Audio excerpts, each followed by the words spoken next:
Luke chapter 14. One Sabbath day, Jesus went to eat dinner in the home of a leader of the Pharisees, and the people were watching him closely. There was a man there whose arms and legs were swollen. Jesus asked the Pharisees and the experts in religious law, "Is it permitted in the law to heal people on the Sabbath day or not?" When they refused to answer, Jesus touched the sick man and healed him and sent him away. Then he turned to them and said, "Which of you doesn't work on a Sabbath? If your son or your cow falls into a pit, don't you rush to get him out?" Again, they couldn't answer. When Jesus noticed that all who had come to the dinner were trying to sit in the seats of honor near the head of the table, he gave them this advice. When you're invited to a wedding feast, don't sit at the seat in the seat of honor. What if someone who was more distinguished than you has also been invited? The host will come to you and say, "Give this person your seat." Then you will be embarrassed, and you will have to take whatever seat is left at the foot of the table. Instead, take the lowest place at the foot of the table.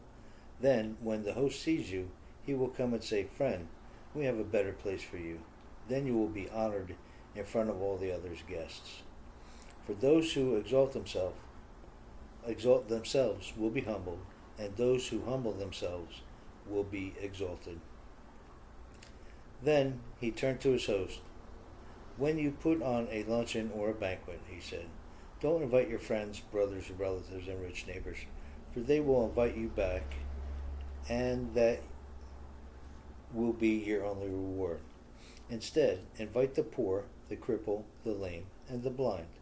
Then, at the resurrection of the righteous, God will reward you for inviting those who could not repay you." Hearing this, a man sitting at the table with Jesus exclaimed, "What a blessing it will be to attend a banquet in the kingdom of God." And Jesus replied with this story. A man prepared a great feast and set out many invitations.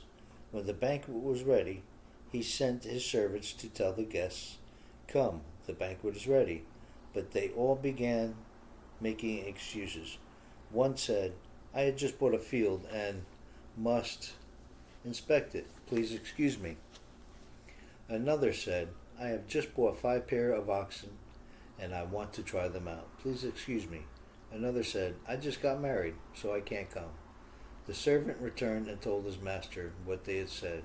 His master was furious and said, "Go quickly into the streets and alleys of the town and invite the poor, the crippled, and the blind and the lame." After the servant had done this, he reported, "There is still room for more." So his master said, "Go out into the country lanes and behind the hedges and urge anyone you find to come, so that the house will be full. None of those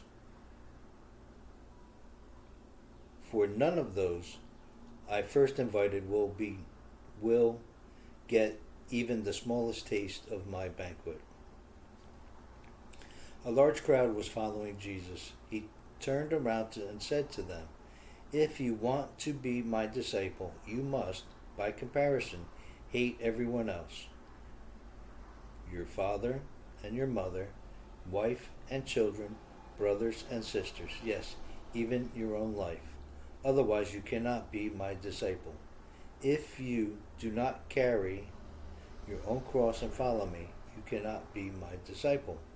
But don't begin until you count the cost. For who would begin construction of a building without first calculating the cost to see if there is enough money to finish it?